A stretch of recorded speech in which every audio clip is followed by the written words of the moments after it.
नमस्ते दोस्तों, हर हर महादेव। चलिए शुरू करते हैं पार्ट 22।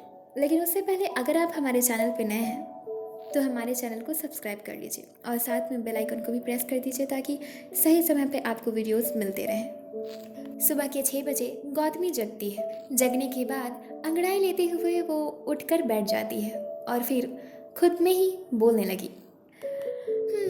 कार्तिक को परेशान करके मज़ा आ गया। मॉर्निंग अच्छी जाएगी, आगे की बात उससे मिलने के बाद देखा जाएगा। वो अपने बेड के सामने लगे वॉल पर घड़ी को देखकर बोली, 6 बज गए, आज स्कूल जाना है। नहीं, आज मैं स्कूल नहीं, पूर्वी के घर जाऊंगी, क्योंकि मैं नहीं चाहती कि पूर्वी का दिल और भी दुखे। वो मेरी ही वजह से स्कूल को छोड़कर घर पे बैठी हुई है। आज मैं उसे सारी सच्चाई बता दूंगी और साथ में उसे माफ़ी भी मांगूंगी। मैंने भी तो बहुत दिल दुखाया है उसका अनजाने में। इतना कहकर वो अपने बेड से जल्दी से उठकर अपने कपड़ों को लेकर बाथरूम में नहाने चली गई। उसके बाथरूम में जाने के कुछ मिनट बाद उसकी माँ उसके रूम में एंटर करती हैं, गौतमी को पुकारते हुए।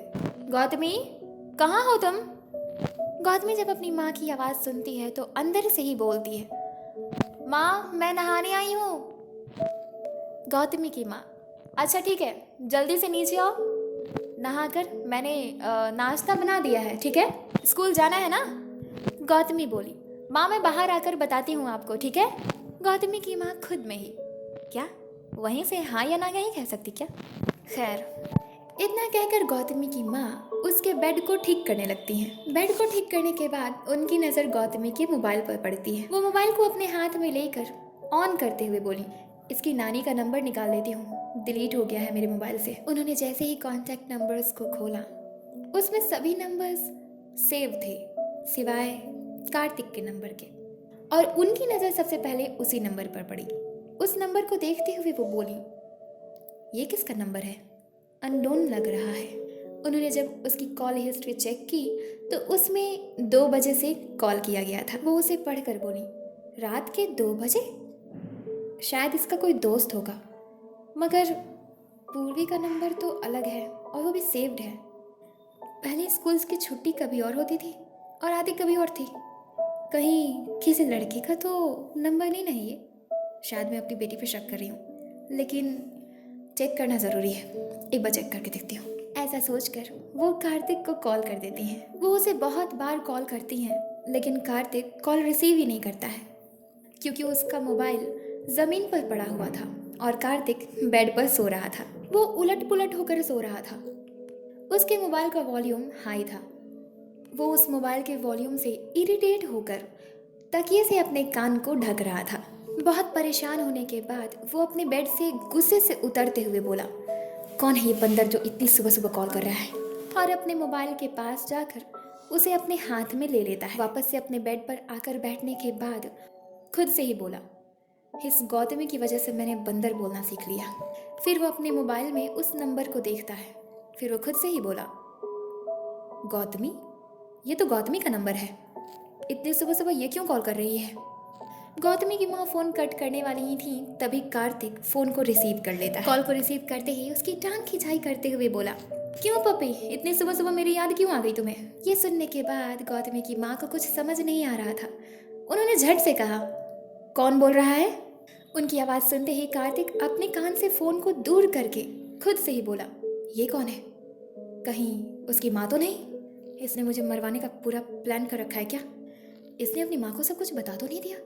मैंने तो कहा था कि पूर्वी को मत बताना, और इसने तो अपनी माँ को भी बता दिया। फिर गौतमी की माँ बोली, कोई जवाब क्यों नहीं दे रहा? कौन है? गौतमी अपने बाथरूम में नहाते हुए उनकी आवाज़ सुनती है। माँ किससे बात कर रही हैं इतनी सुबह सुबह? कार्तिक फ़ोन को स्पीकर पे रखकर बोलता है, हेलो, कौन? गौतमी की माँ बोली, आप कौन बोल रहे हैं? कार्तिक मन में सोचता है, इसने मुझे पिटवाने की प्लानिंग की है क्या? वो मन ही मन डरते हुए पूरे कॉन्फिडेंस के साथ बोला, मैं कार्तिक सिन्हा। गौतमी की माँ बोली, कार्तिक सिन्हा, गौतमी के स्कूल के डायरेक्टर? गौतमी ये जानने के लिए कि माँ इतनी सुबह सुबह किससे बातें कर रही हैं, जल्दी जल्दी नहाकर वो बाथरूम से बाहर निकलते ही उसने देखा कि उसकी माँ बेड के पास खड़े होकर उसके फ़ोन से किसी से बातें कर रही हैं। वो उनके पास गई, उसने अपने बालों में टॉवल लपेट रखा था। गौतमी की माँ गौतमी को मुड़कर देखती है। गौतमी अपनी माँ को देखते हुए इशारे से पूछती है कि कौन है। तब उसकी माँ उसकी तरफ घूमकर उसके फोन को स्पीकर पर रख देती है। गौतमी उस नंबर को देखते ही अपनी आंखों को बड़ी बड़ी कर लेती है और अंदर से पूरी तरीके से डर जाती है। क्या पता उसके आगे उसकी माँ क्या करेंगी और कार्तिक ने क्या क्या ना कह दिया होगा। वो डरते हुए अपनी माँ को देखती है। तब कार्तिक बोला, हेलो, कोई बोलता क्यों नहीं? आपने क्यों कॉल किया है मेरे पास? तभी गौतमी बोल पड़ी, गुड मॉर्निंग सर। कार्तिक उसकी बातों को सुनकर हैरानी से खुद में ही बोला, क्या बात है? जानता हूँ अपनी माँ के सामने बहुत शरीफ बन रही हो, अभी बताता हूँ तुम्हें मैं। इससे पहले कि वो कुछ बोलता, गौतमी फिर बोल पड़ती है, सर मैं आज स्कूल आऊँगी और अब से मैं रेगुलर स्कूल आऊँगी and thank you very much sir मुझे वापस से एडमिशन देने के लिए। कल रात मैंने आपको इसी के लिए कॉल किया था ना? मैंने कल रात भी आपको बताया था। अब मेरी मम्मा को पता नहीं था, इससे शायद उन्होंने इतनी सुबह सुबह कॉल कर दिया आपको।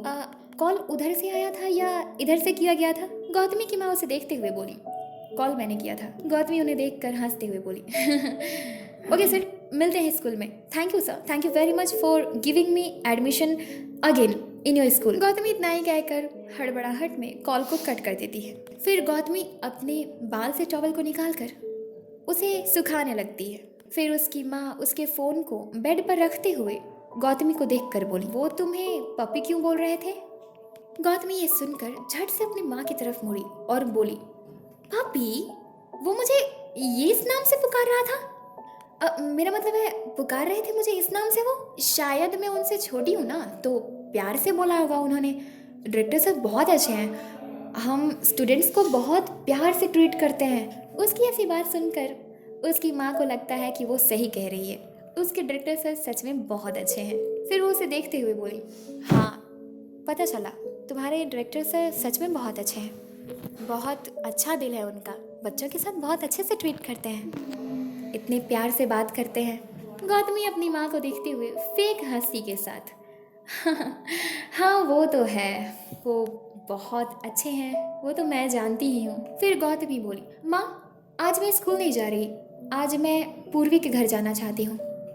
गौतमी की माँ बोली, लेकिन क्यों, तुम्हारी पढ़ाई का क्या होगा? गौतमी बोली, डायरेक्टर सर का कहना है कई दिन से वो स्कूल नहीं आई है ना, तो बस उन्होंने कहा है कि तुम पूर्वी को लेकर आओ या फिर उसके हालचाल के बारे में पूछ लो, पता चल जाए। मम्मा प्लीज़ जाने दीजिए। उसकी माँ ने कहा, ठीक है जाओ, और तुम पापा की चिंता मत करो, मैं उन्हें मना लूँगी, वो मान जाएंगे। गौतमी खुश होते हुए अपनी माँ को प्यार से गले लगाती है। तब उसकी माँ बोली, तुम जल्दी से तैयार हो जाओ। गौतमी खुशी से जल्दी जल्दी तैयार होकर कैजुअल ड्रेस पहनकर पूर्वी के घर अपने साइकिल से निकल जाती है। पूर्वी के घर पहुंचने के बाद वो साइकिल को साइड में लगाती है और डोर बेल बजाती है। पूर्वी के पिताजी जो कि लिविंग रूम में बैठकर कुछ काम कर रहे थे, वो सौम्या को पुकारते हुए बोले, सौम्या कोई आया है, गेट खोलो। सौम्या स्कूल के लिए तैयार हो रही थी, उसने यूनिफॉर्म पहन लिया था, बस उसे बालों में कंघी करने थे। वो अपने रूम से दौड़ते हुए आई और गेट को खोल देती है। गौतमी उसे देखते ही बोली, हाय सौम्या। सौम्या खुश होकर अपनी माँ को पुकारते हुए बोली, मम्मा गौतमी दीदी आई हैं। उसकी माँ किचन में काम कर रही थी।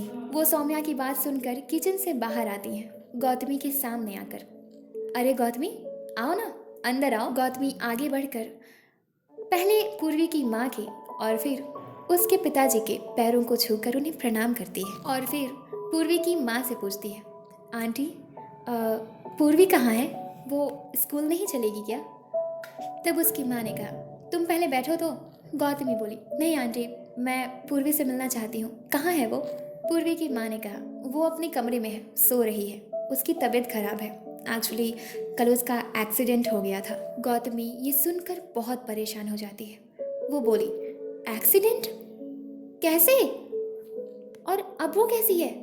सौम्या बोली, अब वो ठीक है दीदी, आपको परेशान होने की ज़रूरत नहीं है, आइए मैं आपको पूर्वी दीदी से मिलाती हूँ। पूर्वी की माँ बोली, ठीक है तुम जाकर इन्हें मिला दो और मैं तुम्हारे लिए कुछ खाने को लेकर आती हूँ, ठीक है? गौतमी बोली, धन्यवाद आंटी।